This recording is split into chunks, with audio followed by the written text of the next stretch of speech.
Justin, whenever you feel comfortable. Again.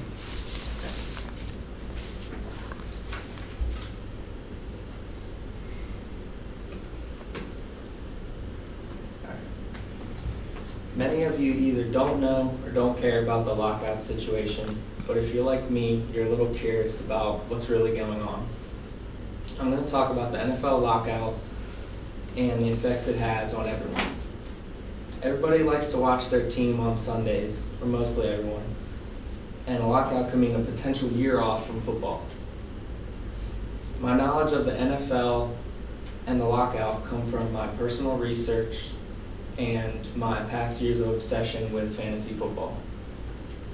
I will discuss the owner side of the lockout, the player side, and the potential effects of the lockout. The owners I refer to are the NFL team owners that support the teams financially, including player salaries. If there is no season, then the owners pay a lot less, because they no longer have to pay the players' salaries or benefits.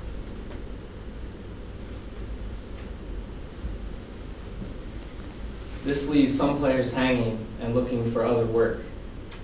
Some players even turn to other sports, professional sports like boxing or soccer in the case of Bengals wide receiver Chad Ochocinco.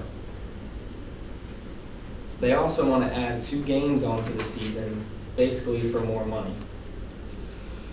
Team owners also already have TV deals with the networks that guarantees them money regardless of a lockout. So even if there's not a season, they still make money while the players have to rely on that. The players have DeMaurice Smith. He's the NFLPA, or National Football League Players Association Executive Director, and other respected players such as Drew Brees and Tom Brady that represent their side on issues. Most players have money saved but rely on the health care that's provided to them. The players' families need this health care, especially with children. 2 additional games on the season means an increased risk of injury for the players and not necessarily more money. The players would be content with a 50-50 split in revenue, or even the same deal as last season, but the owners want more. They want more money with claims of financial losses in the past, despite the fact that they're all multi-millionaires and billionaires. An issue with the rookies and players picked in the drafts now comes up as well, because they cannot communicate with their teams during the lockout, and they can't compete for a starting job because there's no mini camps during the lockout. There are multiple effects from the lockout affecting several different groups of people. The biggest effect is on the communities around sports towns.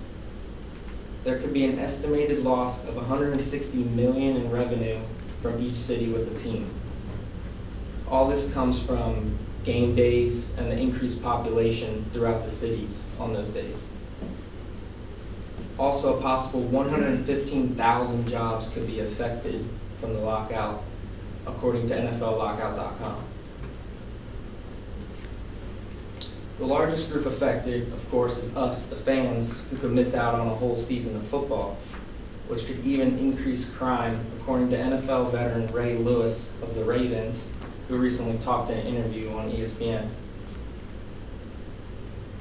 Effects to the economy and community are highlighted when you look at the New Orleans Saints and their Super Bowl run they just made last season. Crime was at an all-time low in New Orleans, and the team winning could have been a big part of this. In the end, it's much more than just the loss of football. The effects on the sports communities, the owners' arguments, and the players' side all make up the lockout. I hope you all learn more about the deal with football and the possibility of no games this season if neither side budges, but I think they will.